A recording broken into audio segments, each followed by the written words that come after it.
Hello YouTube. The Garmin Forerunner 620 is easily the most intriguing sporting device I've ever looked at. It has a mass of features but in a very elegant design, including some metrics which I haven't even heard of. Previously I've tested numerous devices from Garmin and Timex and Sunto and Polar, but for me the 620 offers a substantial advance even beyond the 610, which you can see there. And then, as you can see, I was testing the Timex Global Trainer, Garmin Forerunner 910XT, the multi-sport device, and the Polar RS800.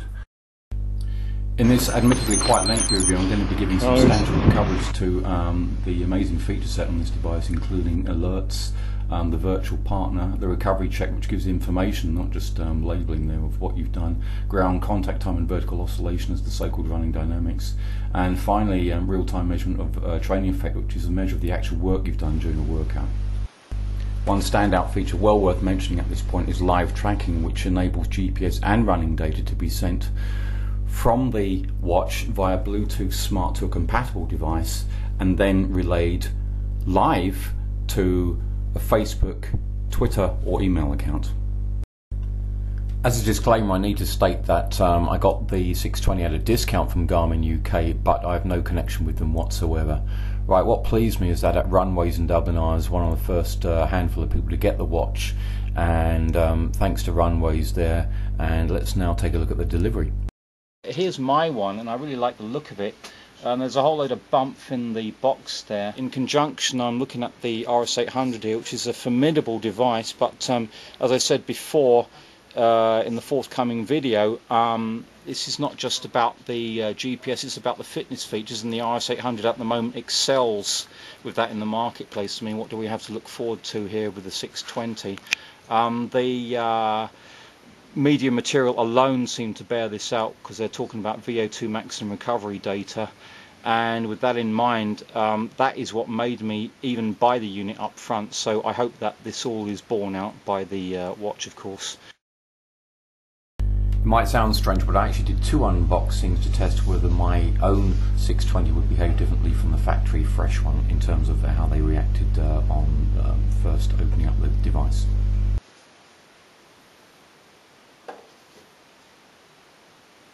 I'll just read this out quickly. Get advanced training and coaching with this colour touchscreen GPS sport watch featuring recovery advisor, race predictor, VO2 max estimate, heart rate and connected features like automatic uploads to Garmin Connect. HRM run monitor adds running form metrics including cadence, ground contact time and vertical oscillation. Wow. And then on the bottom there you can see it's got Bluetooth Smart, Ant Plus and Wi-Fi. Amazing. So this is my one, and this is the one that was kindly sent to me as the review sample from Runways. So thanks to Ash Senik for that. I'll take a look at the one here because it's been untouched, and then we can see exactly what's in the box. So this is fresh from Garmin UK. And there's the watch itself. It's the first time I touch the thing. And what do we have? Here's the watch, and I'll just take it off the strap there. It's kind of a, you can see this is the blue-black one, so it's like black with blue accents on it, if you like. This one is 100% untouched, so straight from the factory. And boy, this thing is light. I mean, it's really light. Very, very impressive. My God, it's light.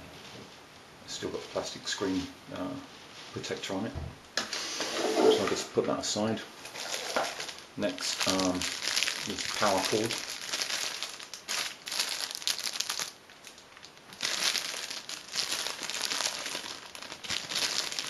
So that's going to of course plug into your laptop. Heart rate sensor, of course, but this is a special one with the cadence sensor in the strap there. And lastly, a quick start manual in a number of languages, I mean a lot of them. So this is quite a nice compact collection of items here.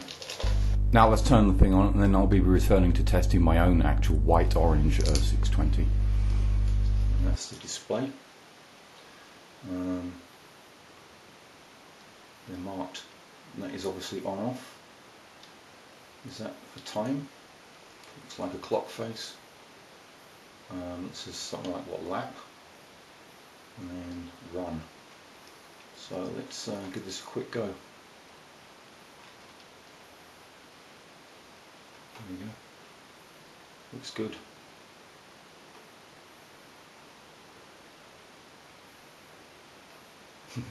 What's happening? Oh, buzzing.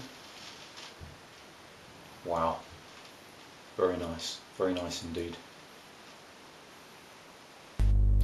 Let's look at some weight comparisons here. Alright, the 620 is 1.6 ounces versus 2.6 from the 610, but look at it next to the Polar RS800 there. Non-GPS, no vibration alert, and no colour touch screen. That's 46 grams. The 620, 44 grams, okay? Timex Global Trainer, no colour touch screen, no vibration alerts. That's 84 grams. This is what 4 years of technology have done. What a great engineering job there, Garmin. Continuing with the unboxing here, we're seeing of course the heart rate strap, which is nice and light and slim, well fitting. It attaches with a hook, by the way, so it doesn't clip on, and neither is it a continuous loop. So this is a nice design. It's not as though I've ever worn a heart rate strap that is uncomfortable, but this is a new kind of strap from Garmin. Incidentally, it's proprietary to the running dynamics. It's ANT+, and you need to lick not 2 but 3 sensors there. Can you see where it says L and R for left and right? And there's also a third patch that you need to wet before you put it on. The charging cradle is also used for synchronizing the workouts. Very light indeed, magnetic, and it clips on really easily. Because it attaches magnetically, this means that there's no kind of physical opening, so this keeps the Garmin waterproof, and it's proprietary of course to the 620. It's actually quite similar to the cradle on the 610. Lastly, last thing in the box, a whole load of manuals here. This contains kind of disclaimers, quick start information, product safety, that kind of thing. And it's in various languages for the sake of the foreign customers out there. I'm a foreigner, of course. Let's have a look at what we have.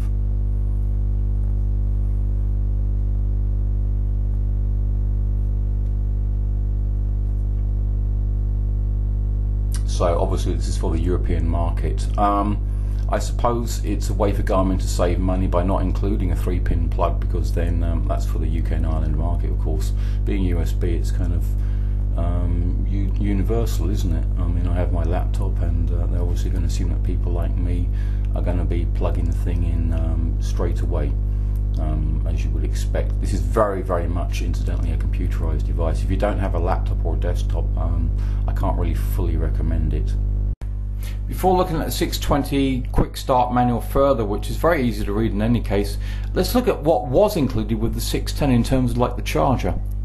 This is USB based if you want it to be, but otherwise you can just plug into an adapter. And one of the 2 adapters is shown here. This is the American level 1, okay, 2-pin, and then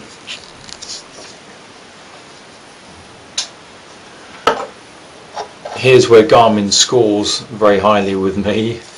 There's a 3-pin UK adapter which simply plugs in right there, and you heard it click probably, and that seals the deal as far as I'm concerned with regards to the way in which the device can be charged, because then all you do is get the end of the cable for the charging device and say to yourself, let's plug it in, and then away you go.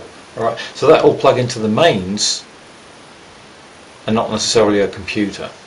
That's where Garmin deserves credit, because they've bothered to say that people who are training this hard and this intensively will necessarily be doing international races, where of course you have different power supplies and different requirements. So if you insist, you can charge up the watts through the mains. Let's say you could be travelling and then you want to plug it in. There's a European adapter, £10.99. That's not much at all, really, is it? Let's look at the quick start manual now. And don't forget, you might only need to see this once or twice, I mean ever, during the entire lifetime of your product. Can you see? Nice colour, you know, 20 pages or so, clear, very, very easy to read and basic, and this is the key thing, isn't it? It's not intimidating. Garmin have thought about what they need to do with this device, you know.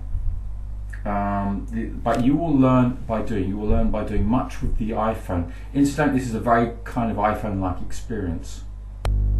Charging up the watch, of course, is going to be pretty simple. You simply plug it in to your USB port there, and I'm very, very used to working on my laptop, so this goes in one of the spare ports, and then you wait for the thing to fire up. This will happen even when it's turned off. When I did this just to test it, it was turned off, and then it comes on. And it'll give you a reading as to how much it's charged up. So this is similar to the Timeout Global Trainer, for example, which I've used on and off for, you know, more than 2 years, but it's more accurate, and the display, of course, is much, much, much better. So it gives you a percentage reading there after an hour and a half, 77% there, and you can operate the light but not operate anything else on the watch. I don't think you would need to in any case, would you? And the circular display, this is just a lead into what the display does, shows the reading there, nice and red and clear. The battery life on the 620 is just mainly astounding because of the small components and the lighter weight. Okay, so it's saying low battery there versus 10 hours 50 minutes on the Global Trainer. This is by the way, after a very, very long trip in the mountains, 27.83 miles. No, we just traveled that far. That includes a train journey, believe it or not. But low battery there after 11 hours 40 minutes for the Global Trainer. The 620 is very, very good for battery life, including more than 1 week in standby mode. Let's look further here into the physical aspects of the watch. So day-to-day watch, of course. Great backlight here, great backlight whether it's white on black or black on white. You touch any button apart from the light button, then tap to unlock, and then you see the day-to-day athletics metrics right there. And you see the contrast of the display. That's 180 by 180 pixels, very, very viewable indeed. High contrast LCD, toughened glass by the way. The case slim and light, metal buttons, flat as a pancake on the back. Okay, flexible polyurethane band, and then you'll see there the Bluetooth Smart and Plus and Wi-Fi logos displayed prominently there. This is very, very well engineered, and the device is waterproof because there's a touch contact and not a hatch like with the Polar RC3 GPS, for example, to connect to the internet and for recharging purposes. That's it next to the Polar RS800 there. Incidentally, the strap is non-standard, and you're going to have to get replacements direct from Garmin, but never mind, the strap is flexible and wearable, and the ventilation is good as well because it's got holes in the strap. No complaints about that. And next to the, look at the size of that Timeout Global Trainer right there, but I still like that device. It's good, chunky and usable. Just as a comparison in terms of lighting here, here's the Global Trainer. So you can see it's an electroluminescent blue display, pretty strong, including at night. I mean, I wear glasses whilst running, but it doesn't hold a candle to the 620. Just look at that there. Isn't that great? And it's completely unambiguous when you're discerning the digits, by the way. That's important. The Global Trainer has a square display. Now you can look at the color display here next to my Nokia Lumia 800, which has an OLED display, organic light emitting diode. It's very nice up front. The colors are slightly washed out.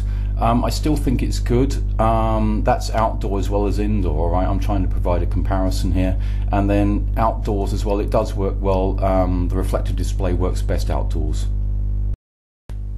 Let's take a quick look at the PDF manual here. Okay, so as with actually a lot of other devices on the market, but definitely with Garmin products, you can simply download this whether or not you're buying the device and have a look at it. And for me, this is nice and concise. The manual, as I remember, is like 19 pages long compared to over 50 for the 610. But what they're doing is basically constraining it so that you basically learn as you go. And for me, this is a very nice manual. It's good as an introduction. It's not meant to be anything more than that. And the menus, which I'm about to show you, easily bear this out. They themselves are easy to use, but also are quite a departure from the 610. There's now going to be a run through of the entire menu system. This might seem convoluted and drawn out, but this is the best way I feel that I can explain the device. Following this, we're going to have GPS and then testing in the field. This is a small part of the Garmin Forerunner 610 review I did from 3 years ago. This watch overall is easy to use. Look, virtual racer there. The 620 doesn't have that. There's custom workouts which you can create on the watch.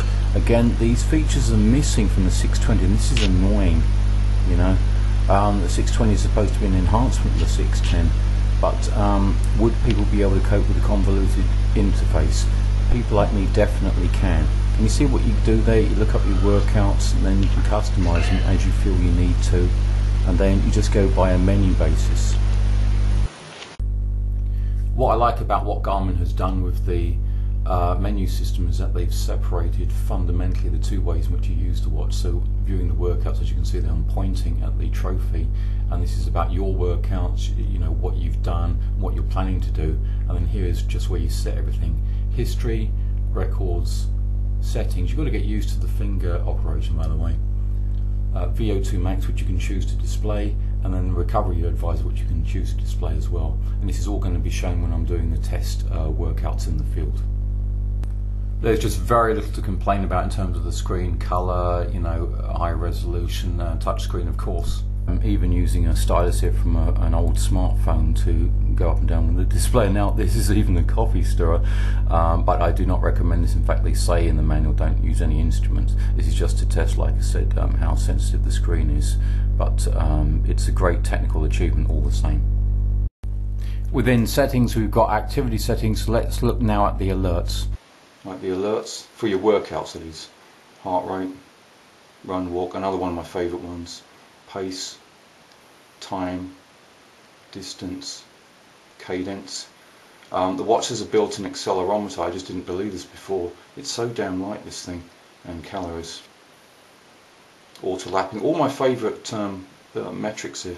Auto-lapping, auto-pause, and auto-scroll, which can be 3 speeds, as I remember on the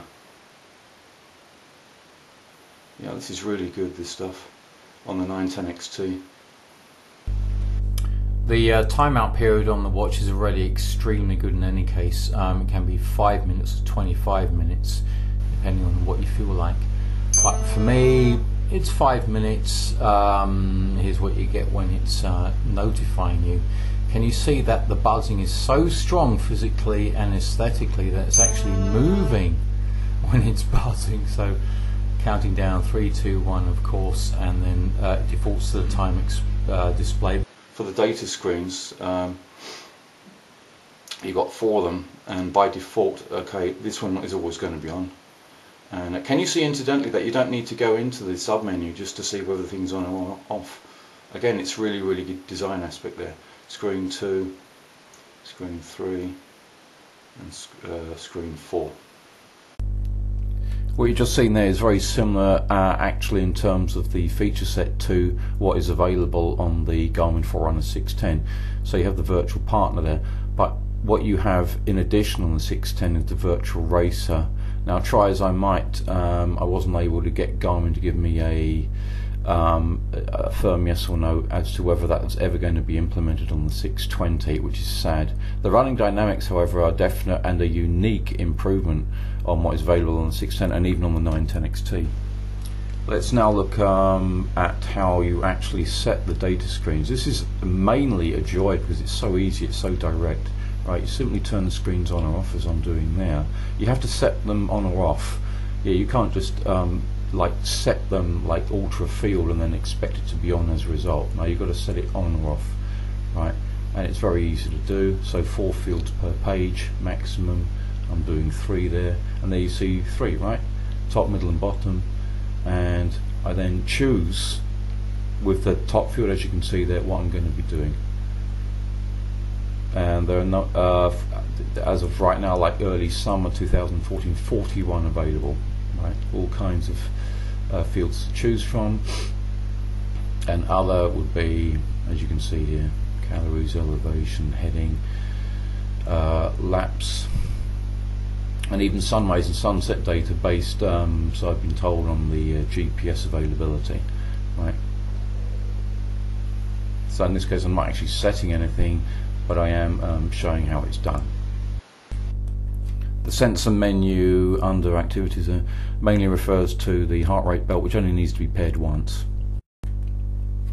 The wireless sensors include Bluetooth and Wi-Fi. Bluetooth is for the live tracking, which will be shown later, and Wi-Fi is for wireless transmission of workouts.